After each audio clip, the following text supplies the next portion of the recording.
Ambient music is one of the most underdiscussed but ubiquitous everywhere styles of music there is. Like, you might not even know when you're listening to ambient music, but I can tell you, as a hip hop fan, hardcore classic rock fan, current indie rock fan, 60s and 70s R&B, soul, Motown era, Philadelphia sound soul fan, 90s R&B fan. I'm a fan of so many different genres, but I will tell you, over the past few years, more than 50% of my Spotify listens are ambient music.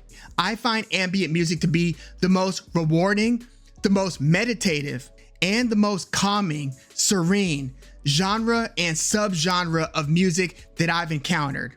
And one of my favorite ambient artists, Tim Hecker, just released his latest album called Shards. So ambient music, it actually has a pretty deep and rich history. Like, it dates back to like the earlier 1900s. I mean, you could even go before that if you want to talk certain chants and things that were not necessarily minimalist or ambient music per se, but were meant to be kind of hypnotic or meditative. But we'll say modern ambient music kind of started with people like Eric Satie, who then inspired people like Philip Glass, and most importantly, if you want to talk about who's recognized as the godfather of modern ambient music, Brian Eno. Yeah, that Brian Eno, the person who used to be in Roxy Music as like the synth player, keyboardist, kind of the sound architect, who also produced some classic Talking Heads albums like Fear of Music, Remain in Light, more songs about buildings and food. We're talking some of Talking Heads' best stuff produced by Brian Eno. But he also, in the 70s,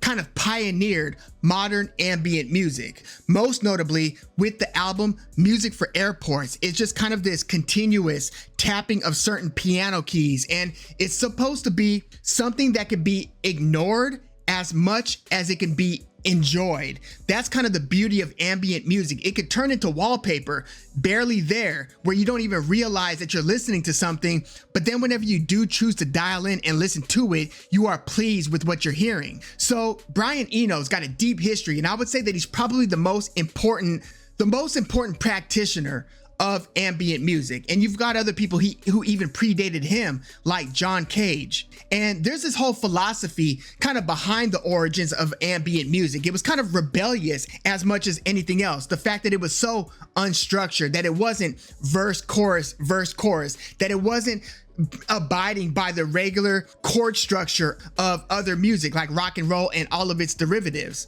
But ambient music is so powerful, and there's so many different variations of ambient music. But Tim Hecker, the person I want to talk a little bit about here, he's kind of a master of texture. You have certain ambient music that is a lot more melodic than Tim Hecker's work. Like, you've got environmental or Japanese environmental music, you know, artists like Greenhouse practicing that. Mary Lattimore, she plays the harp and she turns that into ambient music. And there's this whole kind of variation, or one of those branches off the ambient tree, that could be classified as music for plants. It's usually it's got some electronic sounds, but it's very light and it's very euphoric, very happy feeling, almost kind of like a children's lullaby effect. Whereas other ambient music is more drone based, where you've got these different kind of non-melodic, for the most part, non-melodic textures that kind of create their own melodies, taking on this more atmospheric approach, where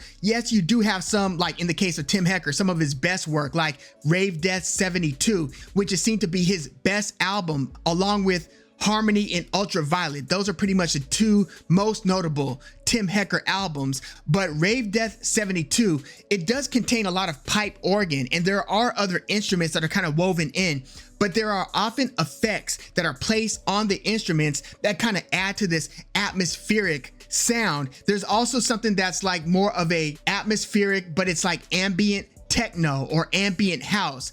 One of my favorite ambient artists is The Orb. They often have like little kind of break beats or little kind of glitchy drum beats in the background. Not too glitchy, but sometimes it's just kind of like a rhythmic vibe that's taking place with some instrumentation or some electronics on top of that. I just love the world that The Orb creates in several of their albums. Gas is another one. Gas kind of has like this pulsating little drum, often like a boom, boom, boom, boom, boom, boom, boom, boom. And then you get like the different gassy elements on top of that. It again kind of takes you into this whole soundscape.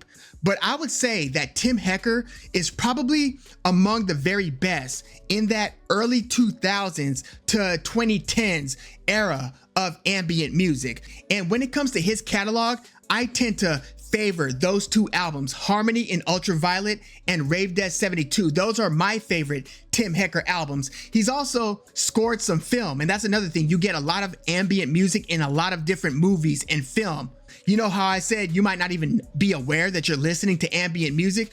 Often when you're watching a movie, you're also listening to some often minimalist, sometimes dark or whatever the vibe is, ambient music. But yeah, Tim Hecker, he scored, what was it? Infinity Pool. For you horror movie fans, it was one of those series of movies that featured Mia Goth. Remember, there was like X, there was Pearl, there was Infinity Pool. Tim Hecker scored that film. But yeah, I would say he's kind of a master of texture. And I just listened to this latest album, Shards, and this one and his last album from 2023 called No Highs. Those are probably my favorite Tim Hecker albums since, I would say, either 2016's Love Streams or maybe even before that, 2013's Virgins. But again, if I was to point you to two albums that are the quintessential Tim Hecker experience, you know, I like Radio Amore from 2003 and even his first album, Haunt Me, Do It Again from 2001. But the two quintessential Tim Hecker listens are 2006's Harmony in Ultraviolet and then 2011's Rave Death 1972. But I am so far enjoying this latest Tim Hecker release, Shards. I think it's actually considered an EP, but it's about 30 minutes long and you kind of get the point. But yeah, give Tim Hecker a listen. There's several other ambient artists that I'm into, and there are also a lot of artists that primarily function in other genres, but also kind of veer into the ambient space. Yo La Tengo, not an ambient band per se, but they've made ambient albums. Cocteau Twins have an ambient album with one of the ambient greats of the 1970s and 1980s, Harold Budd, who's also collabed with Brian Eno. But yeah, Cocteau Twins have an ambient album. Sufjan Stevens has multiple ambient albums. Aphex Twin has one of the most quintessential ambient listens. I think it's like Selected Ambient. But he's got two of the top ambient albums in the genre's history. Hell, listen to David Bowie's, arguably his greatest album, Low, that was largely produced by Brian Eno. Listen to the second half of David Bowie's Low album, and you'll kind of get a taste of what ambient music is about. It's very spatial, very glacial. And again, there are so many different types of ambient music. Krautrock, I'm a big fan of. Sometimes it's very busy. I mean, Krautrock's one of the busier ambient styles where you get a lot of tones going on, but there's this rhythmic sense that kind of has you hypnotized, and it could be like a 10-minute song. Listen to Harmonia or Neu, N-E-U, from the 1970s. But more recently, I would say most recently, the new ambient phenomena, because I feel like it's so exciting. It almost feels like it's the newest, or at least the most evolving musical frontier taking place in any genre right now. I feel like ambient and its variations is seeing more advancements right now than any other genre. And the latest, coolest thing to be taking place in that space is what I consider, and many consider, ambient jazz. Like Floating Points had a collab from a couple years ago with the great jazz musician Pharoah Sanders. He actually just passed away a couple years ago, but before that, like literally like a year before he passed, he did this ambient jazz collab with Floating Points. And ambient jazz even has its own permutations. There's like this artist named Lion Milk. There's this other ambient jazz artist that's getting a lot of acclaim recently named Nala Sinefro. There's Ezra Feinberg that I listen to, Sam Gendel, a lot of his stuff. He's a saxophonist or saxophone player. He kind of veers between jazz and ambient jazz. And then as far as the kind of minimalist, barely there atmospheric sound, right now a couple of my favorite artists are Warmth, David Cordero, and Chihei Hatakeyama. I think I pronounced that right, a Japanese artist. And there's several outstanding. Some of my favorite, even in early ambient history, some of my favorite ambient artists are the Japanese environmental sounding ambient artists. It's just one of the most pleasant on the ears. And then another recent ambient jazzy artist is Tomas Bednarczyk. He's got all of these tracks that start with like cat, like he's got an ambient album called Catbient. And then then he's got a bunch of newer singles that have cat somewhere in the title.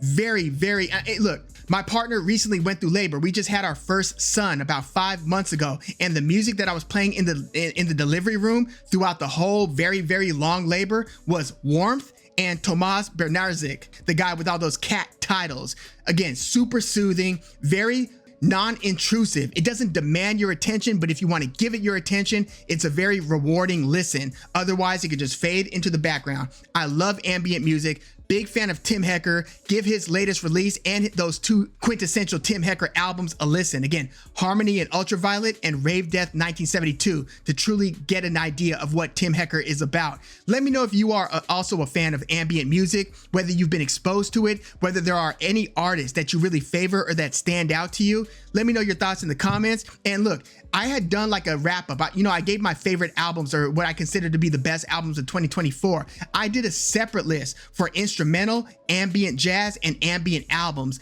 I'm just not sure yet how to exactly encapsulate the beauty of ambient music through speech yet. Like, I could talk about rock and roll and hip hop and different genres in a way that I'm not yet sure how to properly discuss ambient music. So I didn't put that best ambient releases of 2024 out. I didn't, or at least haven't, published it on YouTube. I might just say screw it and just put it out there and just kind of see how it's received. But yeah, I wanted to definitely speak on this Tim Hecker release, and I wanted to speak on ambient music in general. Let me know your thoughts on the genre and its various subgenres in the comments. Like the video, subscribe to the channel if you love music like I do. I'm Woog.